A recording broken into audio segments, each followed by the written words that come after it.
శ్రావణ మాసంలో వచ్చే పౌర్ణమి రోజు అత్యంత మహిమాన్వితమైన హయగ్రీవ జయంతి. ఇదే రోజు మనం రాఖీ పౌర్ణమిగా, జంధ్యాల పౌర్ణమిగా జరుపుకుంటాం. శ్రావణ మాస శుద్ధ పౌర్ణమినే హయగ్రీవ జయంతిగా మనం జరుపుకుంటాం. ఈ రోజు అత్యంత శక్తివంతమైన రోజు. ఇలాంటి రోజు ఈ కథను విన్నా, చదివినా, చెప్పినా, వినిపించినా సకల శుభాలు కలుగుతాయి. ఆ లక్ష్మీనారాయణల అనుగ్రహం తప్పకుండా మీకు కలుగుతుంది. మరి ఆ కథ ఏంటో ఇప్పుడు ఈ వీడియోలో తెలుసుకుందాం. హయగ్రీవుడు అంటే సాక్షాత్తు విష్ణుమూర్తి అవతారమే. హయగ్రీవ అంటే గుర్రపు తల కలిగినవాడు అని అర్థం. హయగ్రీవ స్వామి అంటే చదువుల దేవుడు. సకల విద్యలకు దేవుడైన శ్రీమన్నారాయణుడు హయగ్రీవునిగా అవతరించాడు. వేదాలు అంటే జ్ఞానానికి, వివేకానికి చిహ్నాలు. అలాంటి వేదాలను రక్షించాడు కాబట్టి హయగ్రీవుడు జ్ఞానప్రదాతగా భావిస్తారు. అందుకే చాలామంది హయగ్రీవ జయంతిని శుభప్రదంగా భావించి ఆ రోజున అక్షరాభ్యాసం కూడా చేసుకుంటారు. ఈరోజు హయగ్రీవుణ్ణి ఆరాధించిన వారికి సకల విద్యలు అబ్బుతాయని, అన్ని ఆటంకాలు తొలగిపోతాయని పురాణ వాక్కు. ఇక హయగ్రీవుడు లక్ష్మీపతి కాబట్టి ఆయన ఆరాధన వల్ల సిరి సంపదలకు కూడా ఎటువంటి లోటు ఉండదు. ఈ హయగ్రీవ అవతారం గురించి శ్రీదేవి భాగవతంలో ఉన్న ఈ కథను విన్నంత మాత్రం చేతనే సకల శుభాలు కలిగి, జన్మల దోషాలు తొలగి, కోటి జన్మల మహాపుణ్యం వస్తుంది. మరి ఆ కథ ఏంటో ఇప్పుడు ఈ వీడియోలో తెలుసుకుందాం. పూర్వం ఒకసారి సౌనికాది మహామునులకు సూతుల వారు ఇలా చెప్పడం ప్రారంభించారు. మహామునులారా, సావధానంగా వినండి. పరమ తేజస్వి దేవదేవుడు అయిన విష్ణుమూర్తి జీవితంలో జరిగిన ఒక అపూర్వ సంఘటనను మీకు వివరిస్తాను. శ్రద్ధగా వినండి అంటూ సూతుల వారు ఇలా చెప్పడం మొదలుపెట్టారు. ఒకానొకప్పుడు జనార్దనుడు 10,000 సంవత్సరాల పాటు రాక్షసులతో భయంకరంగా మహాయుద్ధం చేసి బాగా అలసిపోయాడు. ఎక్కుపెట్టి ఉన్న ధనస్సును అలాగే ఒక సమతల ప్రదేశంలో నేలకు ఆంచి, పైకొనకు గడ్డాన్ని ఆంచి, శరీర భాగమంతా ధనస్సుపై మోపి అలాగే నిలబడి విశ్రమించాడు. అలసట వల్ల చటుక్కున నిద్ర పట్టేసింది జనార్దుడికి. గాఢ నిద్ర చాలా కాలం గడిచింది. అంతలోనే ఏదో యజ్ఞం చెయ్యాలని తలపెట్టిన దేవతలు బ్రహ్మను, శివుణ్ణి తీసుకుని విష్ణు లోకానికి చేరుకున్నారు. విష్ణుమూర్తి యజ్ఞ ప్రభువు కాబట్టి ఇది దేవకార్యంతో చేస్తున్న యజ్ఞం కాబట్టి జగన్నాథుడి అనుమతి తీసుకుని ప్రారంభిద్దాం అని వారి ఆకాంక్ష. తీరా విష్ణులోకం చేరేసరికి విష్ణుమూర్తి అక్కడ కనిపించలేదు.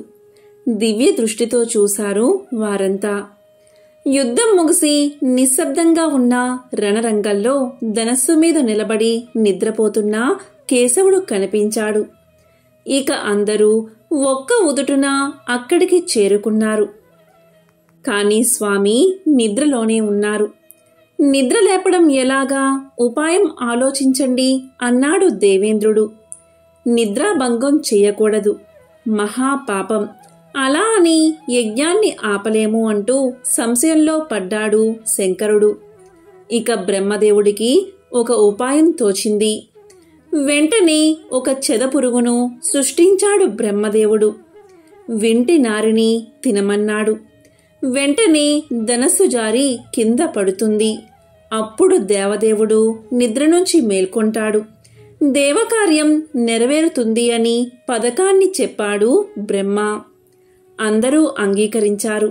కాని ఆ చెదపురుగుకి ఒక ధర్మ సందేహం కలిగింది. ఇక బ్రహ్మదేవుడితో ఆ చెదపురుగు ఇలా పలికింది. జగద్గురు అయిన రమాపతికి నిద్రాభంగం చెయ్యమంటావా? నేను చెయ్యను. నిద్రాభంగం దాంపత్యాన్ని చెడగొట్టడం, తల్లి బిడ్డలను విడదీయడం. ఇవన్నీ బ్రహ్మహత్యతో సమానమైన మహాపాపాలు కదా. పోనీ నేను ఇంత పాపానికి ఒడిగడితే నాకు ఏం దక్కుతుంది? వింటినారిని తింటే నాకు దక్కే ఫలితమేమిటి? సర్వ పాపాలకు స్వార్థమే కదా మూలం. భక్షణం నా స్వార్థమే, ఫలం మాట ఏమిటి అన్న చెదపురుగు ప్రశ్నకు బ్రహ్మదేవుడు ఇలా సమాధానం చెప్పాడు. ఓ చెదపురుగా, నీకు యజ్ఞంలో భాగాన్ని కల్పిస్తాము. హోమగుండాలలో అవిస్సులు వేసేటప్పుడు అటూ ఇటూ చెదురుపడే భాగాలు ఇక నుంచి నీవే స్వీకరించు. కాబట్టి త్వరగా లేచి విష్ణుమూర్తిని నిద్రలేపు, దేవ కార్యం నెరవేర్చు అని ఒప్పించాడు బ్రహ్మ. బ్రహ్మదేవుడి మాటలపై ఇక చెదపురుగు వెళ్ళింది. నేలకి ఆనుకుని ఉన్న ధనస్సు దగ్గర నారిని చటుక్కున కొరికింది. ఒక్క పెట్టున ధనస్సు ఎగిరి పడింది. భీకర శబ్దం వచ్చింది. దేవతలంతా ఉలిక్కి పడ్డారు. బ్రహ్మాండం సంక్షోభించింది. భూమి కంపించింది. సముద్రాలు మూర్ఛిల్లాయి. పెద్ద పెద్ద తిమింగిలాలకు వణుకు పుట్టింది. పర్వతాలు వణికాయి. అమంగళ సూచికంగా ఉల్కాపాతాలు, మహత్పాతాలు జరిగాయి. హఠాత్తుగా సూర్యుడు అస్తమించాడు. చీకట్లు దట్టంగా వ్యాపించాయి. ఏం జరుగుతుందో తెలియక దేవతలంతా కలవరపడుతున్నారు. ధనసుపై ఆంచి ఉన్న దేవదేవుడి శిరస్సు, కుండల మండితమైన శిరస్సు త్రుటిలో తెగి ఎటో ఎగిరి ఎటో పడిపోయింది. కొంతసేపటికి చీకట్లు విడిపోయాయి. బీభత్సం శాంతించింది. శిరస్సు లేని మొండం కనిపించింది. దేవతలు ఒక్కసారిగా బావురమన్నారు. నిశ్చేష్టులయ్యారు. వారంతా ఇలా విలపించారు. జగన్నాయక, నువ్వు దేవాది దేవుడువు. ఏమిటి ఈ దారుణం? ఏమిటి ఈ మాయ? నీ శిరస్సు ఎవరు ఖండించారు? ఏమైపోయింది నీ శిరస్సు? అచ్యుతుడువు నీవే. నీవే ఇలా అయిపోతే మరి ఇంక దేవతల్లో మిగిలేదెవ్వరు? అంతా మరణిస్తారు. మీ పట్ల మాకున్న ప్రేమ, గౌరవం ఏమైపోయాయి? స్వార్థం ఆవరించి మేము నిన్ను పోగొట్టుకున్నాం. ఇప్పుడు ఏడుస్తున్నాం. మేము తలపెట్టిన యజ్ఞానికి ఇది యక్షులో రాక్షసులో కల్పించిన యజ్ఞం కానే కాదు. మాకు మేమే చేసుకున్నాం. ఎవరిని నిందిస్తాం? మాకు ఇంకా రక్షకుడు ఎవరు? ఇలా దిక్కుతోచక డీలాపడి విలపిస్తున్నారు. బ్రహ్మ, శివుడు మొదలైన దేవతలు. ఇదంతా చూసిన దేవగురువు బృహస్పతి ఇలా పలికాడు. మహానుభావులారా, ధైర్యం తెచ్చుకోండి. ఎంత దుఃఖించి ఏం లాభం? రవ్వంత తేరుకోండి. దేవతలే ఇంత బెంబేలు పడితే ఎలాగా? ఉపాయం ఆలోచించండి. బుద్ధికి పని చెప్పండి. దైవ బలము, పురుషాకారము రెండూ సమానమే. ఇప్పటి కర్తవ్యం ఉపాయమే. అన్ని వేళలా, అన్ని వేదాల దైవం కంటే ఉపాయమే ఫలిస్తుంది. ఇలా బృహస్పతి పలికేసరికి ఇంద్రుడికి ఉక్రోషం వచ్చింది. దేవగురువు, ఎందుకు వచ్చిన పౌరుషమయ్యా? అది వట్టి అనర్థం. దైవమే గొప్పది. దాని శక్తికి తిరుగులేదు. లేకపోతే ఏమిటి ఈ దారుణం? మనమందరం కళ్ళు తెరుచుకుని చూస్తూనే ఉన్నాం కదా. విష్ణుమూర్తి యొక్క శిరస్సు ఎగిరి పడిపోయింది కదా అని పలకగానే అప్పటికి బ్రహ్మదేవుడు తేరుకున్నాడు. అప్పుడు బ్రహ్మదేవుడు దేవేంద్రుడితో ఇలా పలికాడు. దేవేంద్ర, శుభం కాని అశుభం కాని కాలం తెచ్చిపెట్టిన దాన్ని అనుభవించవలసిందే. తప్పించుకోవడం ఎవరి తరమూ కాదు. దేహం ధరించాక సుఖ దుఃఖాలు తప్పవు. ఎంతటి వాడికైనా కష్టాలు రాక తప్పవు. అనుభవించక తప్పదు. ఎవడూ తప్పించుకోలేడు. అందుచేత అతిగా దుఃఖించగా ఉపాయం ఆలోచించండి. అందరూ మహామాయను, మహావిద్యను, మహాదేవిని ధ్యానించండి. ఆ పరాశక్తే మనకు దారి చూపిస్తుంది. ఆవిడ బ్రహ్మ విద్య. ఆమె సర్వలోక జనని. ఈ ముల్లోకాల్లో చరాచర జగత్తు అంతా ఆమె వ్యాపించి ఉంది. ఇక బ్రహ్మదేవుడు చెప్పిన ఉపాయానికి దేవతలంతా అంగీకరించారు. ఓ దేవి మహామాయ, నమో నమః. ఓ జగన్మాత, ప్రాణికోటికంతటికి ప్రాణం నువ్వే తల్లి, జీవకోటికంతటికి ఆధార శక్తివి నువ్వే తల్లి.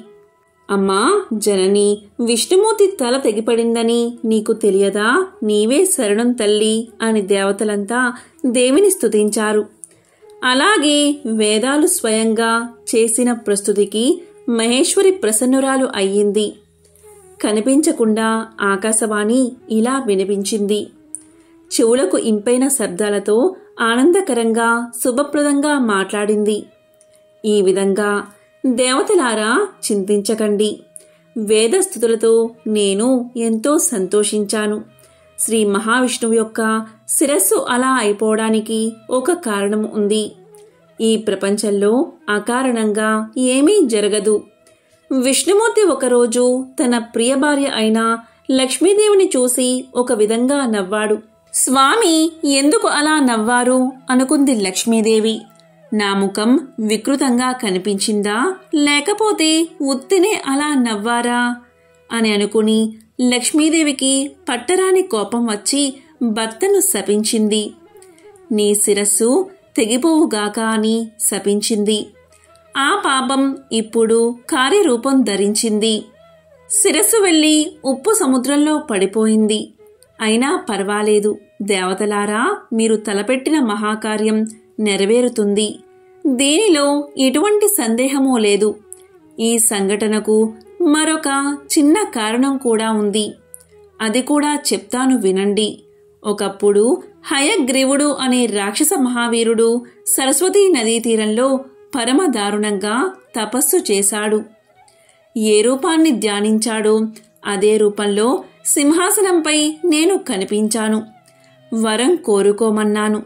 నా రూపాన్ని చూసి అతడి కనులు ప్రేమతో విప్పారాయి. వెంటనే నమస్కారం చేసి ప్రదక్షిణలు చేశాడు. ఆనంద బాష్పాలతో అద్భుతంగా స్తుతించాడు. అతను ఇలా వరం కోరుకున్నాడు. మాతా, నాకు మరణం లేకుండా వరాన్ని ప్రసాదించు. నేను యోగిగా సురాసురులకు అజయుడిగా అమరుడిగా ఉండిపోవాలి, అనుగ్రహించు అన్నాడు. దానికి నేను ఇలా చెప్పాను. హయగ్రీవా, ఇది అసంభవం. పుట్టినవాడు గిట్టక తప్పదు, గిట్టినవాడు తిరిగి పుట్టక తప్పదు. ఇది లోకంలో స్థిరపడిన మర్యాద. దేనికి భిన్నంగా నువ్వు అమరుడువు ఎలా అవుతావు? కుదరదు. కాబట్టి హయగ్రీవ మరణం తప్పదు అనే మాట నిశ్చయంగా మనసులో పెట్టుకుని బాగా ఆలోచించి నీ ఇష్టం వచ్చినా ఏదైనా వరం కోరుకో అన్నాను. దానికి అతను, సరే మాతా, నాకు గుర్రం తల కలిగినవాడి చేతిలోనే మరణం కలిగేలా వరం ప్రసాదించు తల్లి అని కోరుకున్నాడు. నేను తదాస్తు, ఇంటికి వెళ్ళు, సుఖంగా రాజ్యాన్ని పాలించుకో. హయగ్రీవుడి చేతిలో తప్ప మరింక ఎవరి చేతిలో నీకు చావు లేదు అని చెప్పి పంపించాను. అప్పుడు ఆ రాక్షసుడు పట్టరాని ఆనందంతో ఇంటికి వెళ్ళి అక్కడ్నుండి దేవతలను ఓడించి, ముళ్లను హింసించి, వేదాలను అపహరించి భయానక ప్రపంచాన్ని సృష్టించాడు. అతన్ని సంహరించగలిగేవాడు ఈ చతుర్దశ భువనాల్లోనే లేడు. అందువల్ల దేవతలారా, ఒక అందమైన గుర్రపు తలను పట్టుకుని రండి. దాన్ని విష్ణుమూర్తి మొండానికి నేర్పుగా అతికించండి. అప్పుడు ఇతను హయగ్రీవ రాక్షసుణ్ణి సంహరిస్తాడు. ఇది దేవకార్యం అని పలికింది దేవి. ఇక దేవతలంతా దేవశిల్పిని వేడుకున్నారు. అతను దగ్గరలో ఉన్న గుర్రపు తలను వెంటనే ఖడ్గంతో ఖండించాడు. ఆలస్యం లేకుండా విష్ణుమూర్తి శరీరానికి కలిపాడు. ఇక అమ్మవారితో సహా దేవాది దేవతలు తమ జ్ఞానాన్ని, శక్తి సామర్థ్యాలను గుర్రం తలగల శ్రీ మహావిష్ణువుకు దారపోశారు. ఈ కారణంగానే హయగ్రీవ స్వామి విద్యలకు అధిపతిగా, జ్ఞానప్రదాతగా పూజలు అందుకుంటున్నాడు. స్వామివారు ఈ అవతార కార్యమై లక్ష్మీ సమేతుడై దేవతలకు దర్శనం ఇచ్చాడు. స్వామివారు ఈ అవతారాన్ని ధరించిన రోజు శ్రావణ శుద్ధ పౌర్ణమి. దాంతో హయగ్రీవుడు అనే రాక్షసుణ్ణి సంహరించిన స్వామి వేదాలను బ్రహ్మదేవుడికి అప్పగించాడు. అసుర సంహారం అనంతరం స్వామివారిని లక్ష్మీదేవి శాంతింపచేసింది. నారాయణుడు హయగ్రీవుడుగా అవతరించిన శ్రావణ శుద్ధ పౌర్ణమి రోజు ఎవరైతే లక్ష్మీ సమేత హయగ్రీవుణ్ణి ఆరాధిస్తారో వాళ్ళకి జ్ఞాన సిద్ధి కలిగి విద్యయందు రాణిస్తారని, విజయంతో పాటు సంపదను పొందుతారని సాక్షాత్తు జగజ్జనని అయిన పార్వతీదేవి పలుకుతుంది. ఆ రోజు నుంచి హయగ్రీవుడు జ్ఞానాన్ని ప్రసాదించే దైవంగా పూజాభిషేకాలు అందుకుంటున్నాడు. అందువల్ల విద్యార్థులు తప్పనిసరిగా హయగ్రీవ స్వామిని ఆరాధిస్తూ ఉండాలి. ఇక ఈ హయగ్రీవ జయంతి రోజు మీ పిల్లల చేత ఈ చిన్న మంత్రాన్ని వీలైనన్ని సార్లు జపించేలా చెయ్యండి. ఇలా చేస్తే చక్కని విద్య దక్కుతుంది. చదువుల్లో ఉండే అనేక రకాలైన ఇబ్బందులు తొలగిపోతాయి. జ్ఞానం వికసిస్తుంది. చదువులో దూసుకుపోతారు. ఆ మంత్రం ఏంటి అంటే, జ్ఞానానందమయం దేవం నిర్మలం స్ఫటికాకృతిం ఆధారం సర్వ విద్యానాం హయగ్రీవ ఉపాస్మహే. దీని అర్థం ఏంటి అంటే, జ్ఞానం ఆనందం మూర్తిభవించిన దైవ స్వరూపం హయగ్రీవుడు. నిర్మలమైన స్ఫటికాకృతి కలిగి సర్వ విద్యలకు ఆధారభూతమైన విద్యార్థి దేవత హయగ్రీవుడికి నమస్కారమని అర్థం. కాబట్టి హయగ్రీవ జయంతి రోజు ఈ శ్లోకాన్ని మీ పిల్లల చేత తప్పనిసరిగా చదివించండి. అది మహాభారత కాలం. ఇంద్రప్రస్థానంలో కొలువైన ధర్మరాజుకు ఏదైనా మంచి యాగం చెయ్యాలన్న సంకల్పం కలిగింది. రాజులు చేయదగిన యాగాలలో అశ్వమేధ యాగం, రాజసూయ యాగం ఎంతో గొప్పవి. ఈ రెండు యాగాల్లోనూ రాజులు తమ చుట్టుపక్కల రాజ్యాలను జయించి యాగాన్ని పూర్తి చేస్తారు. అంటే ఆ రెండు యాగాలు పుణ్యాన్ని, పురుషార్థాన్ని రెండిటినీ సాధించే యాగాలు. ఈ విధంగా ఒకసారి ధర్మరాజు రాజసూయ యాగాన్ని చెయ్యాలని భావించాడు. అలా యాగాన్ని చేసి దిగ్విజయంగా పూర్తి చేశాడు. చుట్టుపక్కల రాజ్యాలన్నీ పాండవుల పౌరుషానికి దాసోహం అన్నాయి.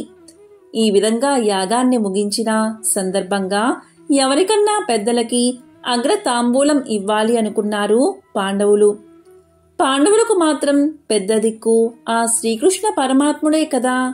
ఆయనకే అగ్రతాంబూలం ఇవ్వాలని భీష్ముడు ధర్మరాజుకు తెలియచేశాడు. ధర్మరాజు కూడా సరే అని అన్నాడు. ఆ సభలో శిశుపాలుడు కూడా ఉన్నాడు. శిశుపాలుడికి శ్రీకృష్ణుడు అంటే ఎంతో కోపం. అలాంటి శ్రీకృష్ణుడికి అగ్రతాంబూలం ఇవ్వాలి అనగానే శిశుపాలుడు నోటికి వచ్చినట్లు చెడ్డమాటలు మాట్లాడాడు. సభలో ఇంతమంది గౌరవనీయులు ఉండగా ఒక స్త్రీని, అంటే పోతన రాక్షసిని చంపిన పాపాత్ముడికి సత్కారం ఎలా చేస్తారని ప్రశ్నించాడు శిశుపాలుడు. గోవర్ధనగిరిని ఎత్తడం అది కూడా ఒక పరాక్రమమేనా అని నోటికి వచ్చిన మాటలు పలికాడు. ఆ మాటలు భీముడికి ఎంతో కోపాన్ని తెప్పించాయి. ఇక ఇన్ని మాటలు మాట్లాడినా శిశుపాలుణ్ణి సంహరించాలని భీముడు ముందుకు వచ్చాడు. అంతటా భీష్ముడు భీముణ్ణి ఆపి శిశుపాలుని వృత్తాంతం ఇలా చెప్పాడు. శిశుపాలుడు చేది రాజ్య చక్రవర్తి ధర్మఘోషుని కుమారుడు. తల్లి సాత్వతి. ఈయన కృష్ణునికి మేనత్త కొడుకు. పుట్టుకతోనే 4 భుజాలతో, నొసటి మీద కంటితో, గార్ధబ స్వరంతో పుట్టాడు. తల్లిదండ్రులు శిశుపాలుణ్ణి చూసి ఎంతో కలత చెందారు. అప్పుడు అశరీరవాణి ఇలా పలికింది. ఈ బాలుణ్ణి ఎవరు ఎత్తుకున్నప్పుడు మామూలు రూపం పొందుతాడో అతని చేతిలోనే ఇతడు హతుడు కాగలడు అని. అప్పట్నుంచి ఆ బాలుణ్ణి ఇంటికి ఎవరు వచ్చినా చేతికి ఇవ్వసాగారు ఆ దంపతులు. ఒకరోజు బలరామకృష్ణులు ఆ బాలుణ్ణి చూడడానికి వచ్చారు. శ్రీకృష్ణుడు ఎత్తుకోగానే ఆ బాలుడికి మామూలు రూపం వచ్చింది. అప్పుడు శ్రీకృష్ణుని చేతిలో అతని మరణం తథ్యమని భావించిన సాత్వతి శ్రీకృష్ణుణ్ణి చూసి ఇలా పలికింది. కృష్ణ, నీ మరిది అయిన శిశుపాలుణ్ణి రక్షించు అని కోరింది. అలాగే అన్నాడు కృష్ణుడు. ఇలా పలికాడు. ఇతని 100 తప్పులు సహిస్తాను, అవి పూర్తి కాగానే నా చేతిలోనే హతుడవుతాడు అని చెప్పాడు శ్రీకృష్ణుడు. అప్పటికి శిశుపాలుడికి బుద్ధి రాలేదు. రాజసూయ యాగం. శ్రీకృష్ణుడు సభాసదులను చూసి, అనకూడని మాటలు ఎన్నో అన్నాడు శిశుపాలుడు. అప్పుడు కృష్ణుడు ఇలా పలికాడు: నా తండ్రి వసుదేవుడు అశ్వమేధ యాగం చేస్తుంటే అశ్వాన్ని అపహరించాడు ఇతను. బబ్రుని భార్యను తన భార్యగా చేసుకున్నాడు. ద్వారకను తగలబెట్టాడు. నా అత్త సాత్వతి కోరిక ప్రకారం 100 తప్పులు సహించాను. ఇతడు నాకు పరమ శత్రువు అయ్యాడు అన్నాడు కృష్ణుడు. అప్పుడు శిశుపాలుడు కృష్ణుణ్ణి చూసి, నేను వివాహం చేసుకోవాలి అనుకున్న కన్యను అపహరించి సిగ్గు లేకుండా మాట్లాడుతున్నావా అని దూషించాడు.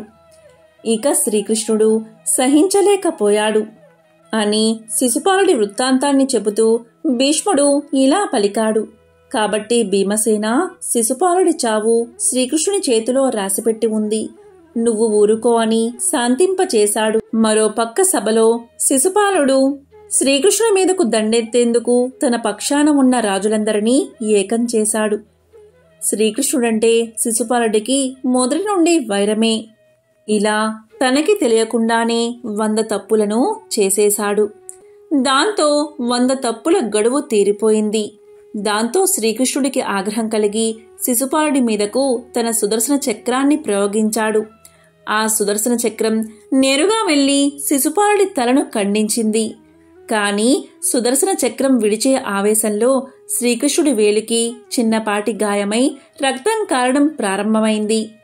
శ్రీకృష్ణుడి వేలికి గాయమైందని తెలియగానే వేలికి కట్టుకట్టేందుకు నలుగురు 4 దిక్కులకు పరుగులు తీశారు. కాని అక్కడే ఉన్న ద్రౌపది మాత్రం తన చీర కొంగును చెంపి శ్రీకృష్ణుడి చేతికి రక్షగా చుట్టింది.